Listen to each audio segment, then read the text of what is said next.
sommeil est devenu aujourd'hui un véritable enjeu de santé publique. Un Français sur 3 souffre de troubles du sommeil. Et la population militaire ne fait pas exception. En opération, ils sont confrontés à des activités quasi ininterrompues, ne leur offrant que de rares périodes de repos. Face à cette problématique, des médecins-chercheurs militaires étudient les mécanismes du sommeil. Leur mission, aider les combattants à mieux gérer leur fatigue pour rester vigilants. Quelles sont les conséquences d'une privation de sommeil et quelles peuvent être les méthodes pour lutter contre la fatigue ? Une équipe du Journal de la Défense est allée à la rencontre des médecins et des chercheurs du service de santé des armées, mais aussi de militaires sur le terrain pour connaître les bons outils de gestion de la fatigue opérationnelle. Vous relâchez les temps, vous êtes bien.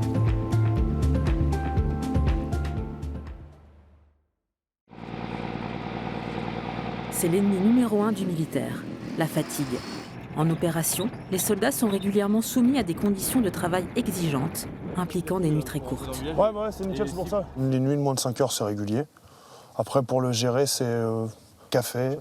Et puis, on gère des choses à droite, à gauche. On va voir tous les mecs, on discute. Faut que le temps passe vite, sinon on ressent la fatigue.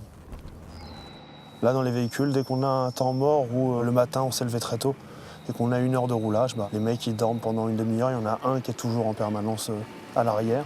Et puis après, on alterne. Chacun se repose un petit peu, dès qu'on a un temps mort.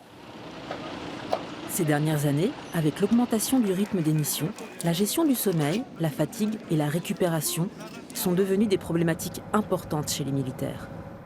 Pour y répondre, l'unité fatigue et vigilance de l'Institut de recherche biomédicale des armées étudie les causes et les effets du manque de sommeil et met au point des stratégies pour y remédier. Le sommeil, c'est une mise au repos de l'organisme qui permet tout d'abord de se régénérer sur le plan énergétique, de reconstituer les réserves en énergie. Sans sommeil, la première fonction qui est altérée, c'est l'éveil. On se sent d'abord somnolent, on a une diminution de notre capacité d'attention, et puis également, on va avoir une dégradation des processus cognitifs plus complexes, la prise de décision, également l'humeur, les capacités de réflexion. Ce test va nous permettre de savoir si, après ta privation de sommeil, ta réactivité au froid est modifiée ou pas. Avec son équipe, le médecin-chef Fabien teste la résistance de 4 sujets à la fatigue. 4, 3, 2. Pendant plus de 40 heures, ces 4 militaires doivent rester éveillés et réaliser des tests cognitifs et des séries d'exercices. Ce qui caractérise les activités militaires, c'est qu'elles ont lieu à n'importe quelle heure du jour et de la nuit, qu'elles peuvent être également sur des durées étendues, pendant 20, 30, 40 heures. Et cela perturbe le rythme veille-sommeil, induit une dette de sommeil qui peut être une dette de sommeil aiguë, je fais une nuit blanche, ou alors une dette de sommeil chronique, c'est-à-dire je vais dormir 5 à 6 heures par nuit, et ce pendant parfois plusieurs mois. La dégradation des performances cognitives et psychomotrices débute dès la 26e heure de privation de sommeil. Ce qui n'est pas sans conséquences. Alors détends-toi bien. Est-ce que tu peux fermer les yeux, Megan, s'il te plaît ? Sur le long terme, les dettes chroniques de sommeil favorisent l'apparition de pathologies. On a plus facilement des infections ORL, pulmonaires. On peut également avoir des blessures qui sont favorisées par la dette de sommeil. Et puis, à long terme, au bout de plusieurs années, la dette de sommeil favorise l'apparition de pathologies cardiovasculaires, les infarctus du myocarde, le diabète et même également l'apparition de certains cancers. Tu pars dans 3, 2, 1. C'est parti, allez Véronique, allez, donne tout, allez, c'est bien, allez, continue, top, c'est super. Donc les principales contre-mesures qui permettent d'améliorer sa tolérance à la privation de sommeil, c'est tout d'abord d'avoir un sommeil de qualité, dans des bonnes conditions, l'obscurité, le calme, avec une durée suffisante et principalement un sommeil qui est pris de nuit. On a démontré par des études de laboratoire que si on pratique une activité physique régulière, ce qui est le cas chez un grand nombre de nos militaires, on est plus résistant à la privation de sommeil et on récupère beaucoup plus vite à l'issue de celle-ci. Ensuite, il y a des contre-mesures qui sont utilisées au cours de la dette de sommeil, comme la sieste, l'exposition à la lumière, l'utilisation de la caféine, qui permettent de limiter la dégradation des performances. Dans le cas d'opérations spécifiques, un médicament éveillant peut être prescrit. Son utilisation est régie par un texte de loi très strict. On ne peut utiliser pour maintenir un militaire éveillé qu'une caféine à libération prolongée qui est mise dans un médicament qui est sous forme d'éponge et qui va du coup se libérer pendant 6 à 8 heures. C'est le seul médicament que l'on utilise. D'autres pays utilisent d'autres médicaments, par exemple utilisent l'amphétamine pour maintenir leur personnel éveillé. Nous ne souhaitons pas utiliser ces médicaments. Ce qu'on en veut, c'est un militaire qui est certes éveillé, mais avec toutes ses capacités mentales.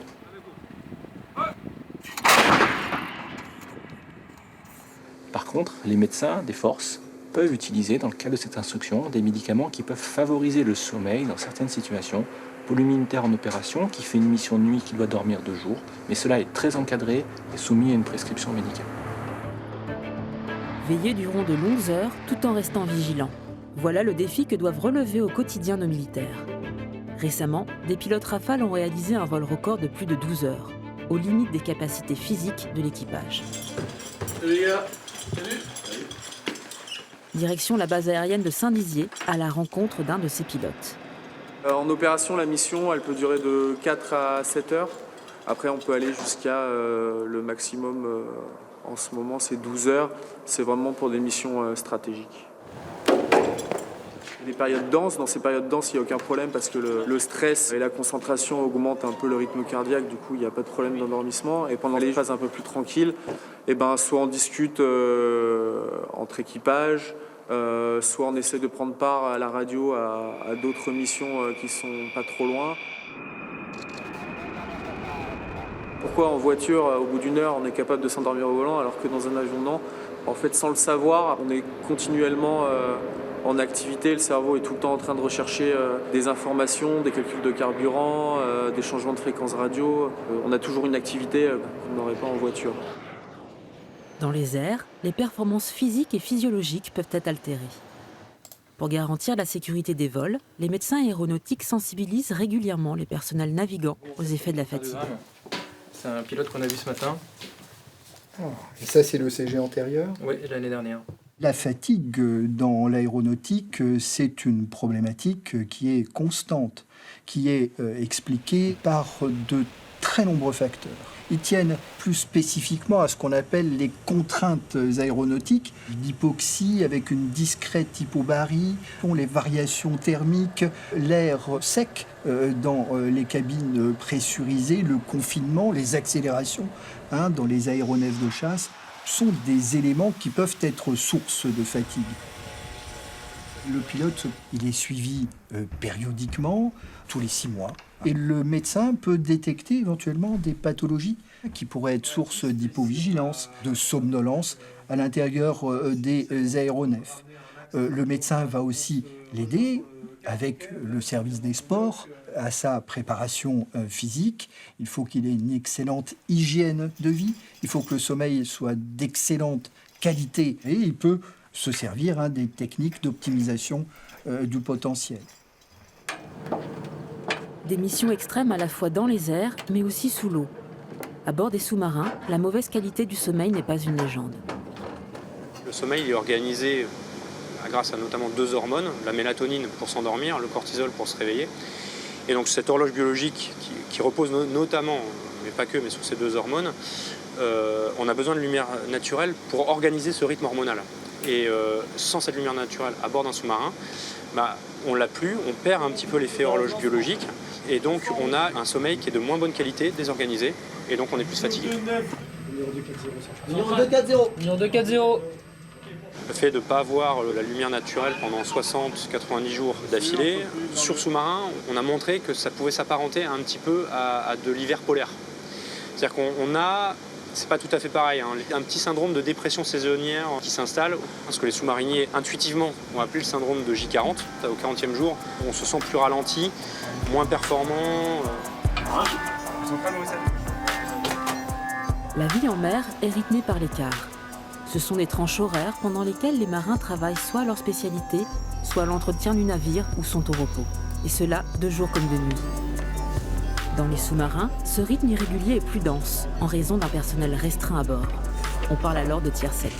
Et donc le tiers sec, c'est 3 opérateurs pour couvrir cet écart. Et chez quelqu'un qui tourne en tiers sec, au bout de 60 jours, c'est comme s'il avait fait 10 nuits blanches. Donc ça, on voit très bien qu'au bout de quelques jours, on est extrêmement fatigué. Et donc la crainte, c'est l'hypovigilance, l'erreur humaine, et tout ça, c'est multiplié de façon exponentielle par la fatigue induite par la privation de sommeil de ces rythmes de quart.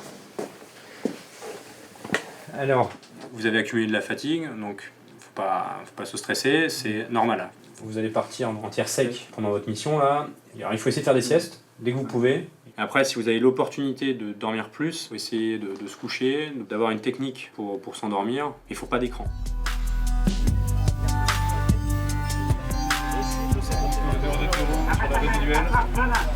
Le groupe est fatigué, chaque individu est fatigué par son rythme de quart.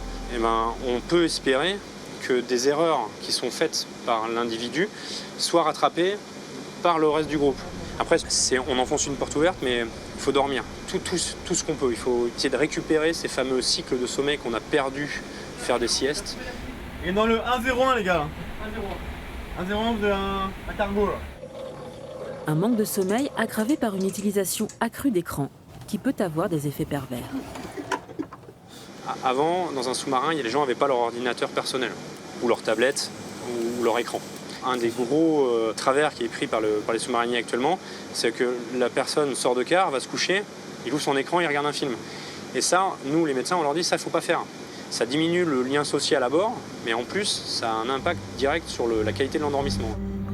Concilier sommeil et performance opérationnelle est un vrai enjeu pour les armées. L'Académie des forces spéciales de l'armée de terre prend très au sérieux cette problématique. Elle a d'ailleurs mis en place des actions pour sensibiliser ces hommes. Une mission de force spéciale, c'est une longue période d'attente, mais en revanche des mobilisations très rapides sur une intervention. Nous sommes des sportifs de haut niveau très particuliers. On doit, sur une période de 2 à 4 mois, en fonction des spécialités, être capable de mobiliser ses capacités au claquement de doigts. C'est pas planifié sur les 4 mois. Et pour préparer au mieux leur mission, l'Académie encourage ces hommes à pratiquer des techniques d'optimisation du potentiel.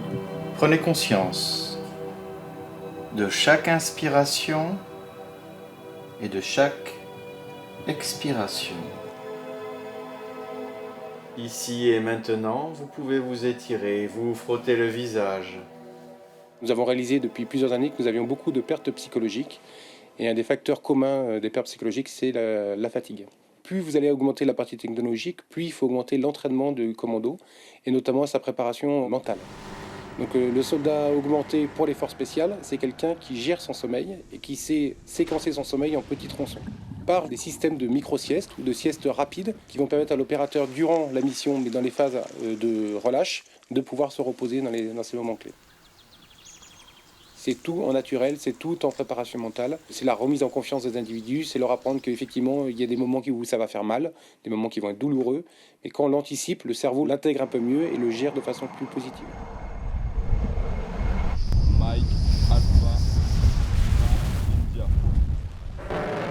On est vraiment dans l'individualisation de la gestion de la fatigue.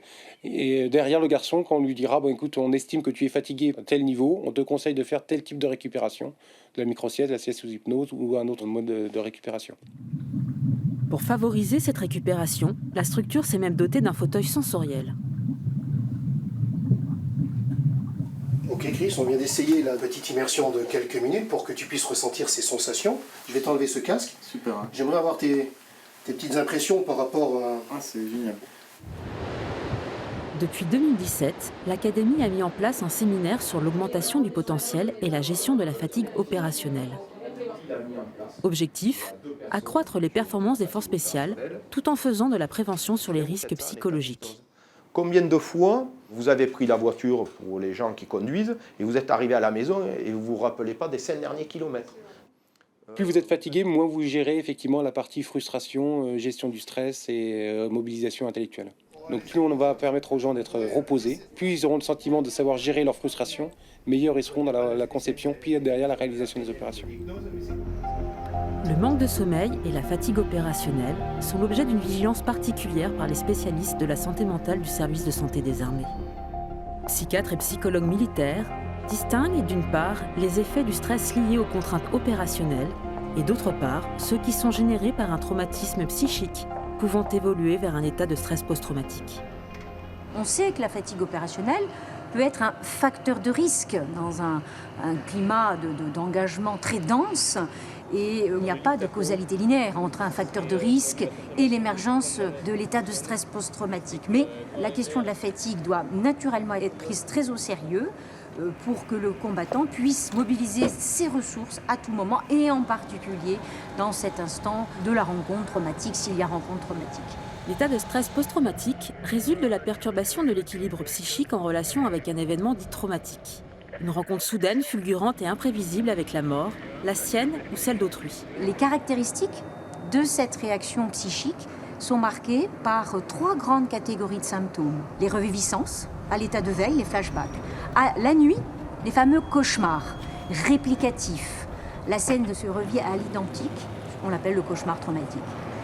On a également des symptômes de la lignée plutôt de l'hypervigilance, de l'hyperéveil, qui peut avoir des incidences aussi sur le sommeil. Et puis enfin, des symptômes marqués par l'évitement, le repli social, l'agoraphobie. Quelqu'un qui est épuisé, il n'aura pas tendance à aller vers les soins, à aller vers le camarade. Donc il faut vraiment considérer la fatigue opérationnelle comme un facteur de risque psychique qui doit être pris en compte par le service de santé des armées, mais aussi par le commandement dans l'organisation du cycle de la vie opérationnelle. Les imbrications entre le sommeil et l'état de stress post-traumatique sont à la fois sous-estimées et très complexes.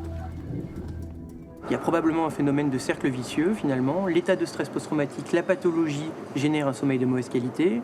L'insomnie chronique vient contribuer à ce que la pathologie se chronicise, que les phénomènes s'entretiennent comme ça. Et donc, vous comprenez bien que état de stress post-traumatique, trouble du sommeil chronique, insomnie chronique, état de stress post-traumatique, et ça se répond comme ça. Et c'est en ça qu'il y a un vrai intérêt à pouvoir dépister le plus précocement possible cette pathologie, de manière à ce que les personnes atteintes puissent rencontrer un professionnel de santé rapidement, avant que la pathologie soit chronique. Centre national des sports de la défense à Fontainebleau. Pour affronter un manque de sommeil, pas de solution miracle, mais un ensemble de mesures préventives et récupératrices. Parmi elles, les TOP ou techniques d'optimisation du potentiel. Petit échauffement à l'issue duquel vous partirez faire un tour complet. Des experts TOP organisent avec nos médecins-chercheurs, experts du sommeil, un stage sur la gestion de la fatigue pour les moniteurs de sport. Donc les techniques d'optimisation du potentiel s'appuient sur 3 piliers qui sont la respiration, la relaxation et l'imagerie mentale. C'est de la gestion émotionnelle en fait, pour être toujours adapté. C'est comme aux échecs, c'est avoir ce fameux coup d'avance sur ce qui va venir, de façon à pouvoir faire face au cas où. Vous montez tous les 4 sur le tapis et vous débrouillez pour vous retrouver sur l'autre face du tapis, sans jamais poser un pied à côté. D'accord ? Tu les recules un peu toi. Pendant 40 heures, ces moniteurs vont être maintenus éveillés. Au programme, tests cognitifs et physiques. Le but, constater par eux-mêmes les effets de la fatigue sur la dégradation de leur performance. C'est toujours plus facile de parler de quelque chose qu'on a vécu plutôt que de parler de choses théoriques qu'on a lues dans un bouquin. Les gens, ça va leur parler et ils changeront leurs habitudes. Ça a été prouvé. Et puis de toute façon, voilà, celui qui a des problèmes, je pense que ça peut vraiment être quelque chose qui va l'éclairer sur son comportement et comment changer son comportement. Yes. À leur retour dans leur unité, ces moniteurs de sport devront sensibiliser leurs collègues sur la gestion de la fatigue. L'objectif prioritaire, c'est de rendre les gens autonomes. Est-ce que les militaires sont projetés partout ? On ne peut pas avoir à chaque fois un moniteur près de soi pour prodiguer la séance. Vous vous servirez d'une technique qu'une seule fois, mais ça sera cette fois-là où elle aura été judicieuse et qu'elle vous aura permis de franchir le cap. 23 heures viennent de sonner. Les stagiaires débutent leur première épreuve de la nuit, l'équitation. Quand la main elle arrive comme ça, il a peur. Parce qu'il ne sait pas si c'est une caresse ou une claque dans le groin qu'il va prendre. D'accord ? Donc votre main, elle est à plat et elle arrive par le bas. Et là, vous pouvez avoir accès au-dessous de sa figure, à sa joue, aux oreilles, et puis après, c'est parti. La tâche n'est pas simple. Il faut savoir gérer ses émotions et celles de son cheval. Je suis médecin du service de santé des armées et que la fatigue, c'est un motif de consultation qui est assez fréquent. Et donc j'ai ressenti le besoin de me former un peu plus et ce stage était une belle découverte pour commencer à avoir des notions intéressantes à donner à mes patients. On se rappelle sur les histoires de balance de perception de la situation, c'est pas forcément l'activité qui est stressante, mais d'un coup, comme j'ai beaucoup de mal à intégrer les informations, à comprendre ce qu'on me demande, mon stress va forcément augmenter. Ils vont remplir des questionnaires tout au long du stage et on va voir la subjectivité justement de « je pense que je suis encore assez performant » alors que les indicateurs des questionnaires nous montrent qu'on a dégradé nos fonctions tout au long de la nuit de privation. La nuit se prolonge par un jeu de piste dans la forêt. En petits groupes, ils vont devoir résoudre une dizaine d'énigmes. Mais la pluie et le froid viennent corser l'affaire. C'est le numéro 1, c'est où? On a suivi tout ça et on est arrivé là. 49, c'était là, voilà, 49. Donc on est arrivé là. Donc on cherche un arbre jumeau, un banc. La clôture, c'est déjà passé. Une souche ou un tronc. 4 individus qui peuvent être résistants à la privation de sommeil, lorsqu'ils sont associés ensemble, vont former un groupe qui va être parfois très dégradé par la privation de sommeil, parce que le groupe ne se hiérarchise pas, ne s'organise mal au cours de la nuit. En effet, pour pouvoir affronter une nuit de travail, il faut s'organiser, il faut anticiper, il faut se hiérarchiser, il faut donner des ordres qui soient clairs, il faut se vérifier, se partager les tâches. Nous leur interdisons de consommer du café, on le fait pour 2 raisons. La première, pour leur montrer que s'ils consomment souvent de la caféine, plus de 3 cafés par jour, lorsqu'ils vont être en situation opérationnelle où ils ne pourront pas avoir accès au café, cela va déjà dégrader leur performance et les rendre somnolents. On essaie de les convaincre qu'il faut au quotidien diminuer sa consommation pour ne pas être dépendant de la caféine. Et qu'ensuite on puisse voir l'efficacité de contre-mesures comme la sieste qui sont plus efficaces que la caféine. Pour récupérer de leur nuit blanche, pas de café, mais une sieste guidée par un autre expert top. Le tout étant d'être dans la meilleure position possible afin de récupérer. Donc ça nous pique un peu et ça vient nous chercher, mais après voilà. On résiste avec les techniques, on arrive à résister assez facilement, ou on met des stratégies en place de façon à essayer d'être le plus optimum possible. Plutôt que d'avoir des écrans, j'essayais d'imaginer les coups de poing qu'il fallait que j'esquive et voilà comment j'arrive à rester éveillé. Mais si je vois que des chiffres, c'est compliqué à rester éveillé. Au petit matin, une dernière épreuve les attend, la piscine. Ils devront mettre en pratique les techniques qu'ils ont apprises pour tenir le coup. Je vous laisse aller dans l'eau, c'est parti. Il n'y a pas de méthode magique, il n'y a pas de méthode unique pour résister au manque de sommeil. Par contre, il y a une boîte à outils de méthodes qui permettent d'être plus résistant à la privation de sommeil, comme l'augmentation de la durée de sommeil, sommeil de qualité avant, des siestes, la préparation mentale. Et surtout, on peut enchaîner des périodes d'activité opérationnelle sans tomber dans un cercle de fatigue qui va peut être une fatigue qui devient une fatigue chronique. Tout au long de l'année, Expert Top et médecins-chercheurs experts du sommeil collaborent étroitement sur la gestion de la fatigue. L'intérêt de travailler avec les experts top, c'est de pouvoir me confronter à la réalité du terrain avec des moniteurs top qui reviennent d'opérations extérieures. Donc je leur propose des stratégies et cela permet de vérifier avec eux que cela est bien utilisable dans les forces. Ça permet finalement d'avoir un lien entre l'enseignement, la recherche et les acteurs de terrain sur l'utilisation de ces techniques qui nous permettent d'affronter un engagement opérationnel très fort en France et également en opération extérieure. En opération extérieure comme sur Barkhane, où des moniteurs top organisent des séances dès que l'activité opérationnelle le permet. Vous pouvez fermer les yeux. C'est vous qui décidez. Vous pouvez aussi garder les bras le long du corps ou sur le corps. C'est vous qui décidez. Vous êtes là dans le but de vous détendre et de vous relaxer. La sensibilisation au début est un petit peu compliquée parce qu'il faut déjà gagner leur confiance et faire tomber beaucoup d'a priori sur les tops.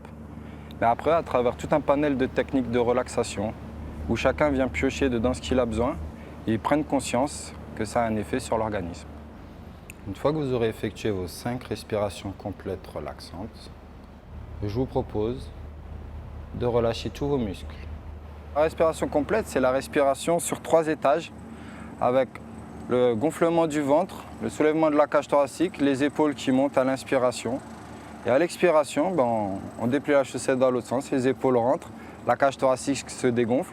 Et le nombril, on imagine que notre nombril veut toucher notre colonne vertébrale. Alors ce que je propose aux personnels qui viennent aux séances, c'est un petit exercice le soir, tout simple. Au moment où ils se glissent dans leur lit, d'effectuer 3 ou 5 respirations complètes relaxantes et d'associer à cette respiration une image de détente qui va leur permettre de s'endormir plus vite. Les travaux de recherche et l'expertise de nos médecins du sommeil n'ont cessé d'améliorer les conditions de vie des soldats. Ils continuent à s'intéresser aujourd'hui à des technologies innovantes censées faciliter l'endormissement et améliorer le sommeil profond. Des dispositifs inventifs qui devraient peut-être un jour équiper les forces armées. Et voilà, super. Au dodo. Allez, bonne nuit. Face à des missions de plus en plus longues et intenses, le sommeil ne doit pas être une variable d'ajustement. Il est important que les militaires veillent à sanctuariser leur moment de repos.